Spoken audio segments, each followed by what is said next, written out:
देखियो एग्जाम खत्म भेला के बाद सब अपन अपन घर जा रहल छै। देखियो डीएलएड के सेकेंड मतलब फर्स्ट जे है से एग्जाम छले आ देखियो 100 जे है से ज़्यादातर मधुबनी जिला के तो देख सकै छियै।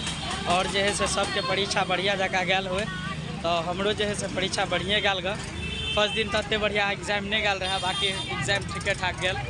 और जे है से हम जा रहल छी आब घर की ओर, तो ई जगह से ऑटो पकड़ब, ऑटो पकड़ के फिर जाब जे से आगा में जाब देख सकै छियै। और देख रहल छियै तो देखियो स्टेशन के बाजुए में छे और स्टेशन के बाजू में ही रहते हुए हम सब परीक्षा दिलों हँ। बड़ी नीक परीक्षा छल, 15 गो ऑब्जेक्टिव पूरा 15 गो सही भ गेल ग।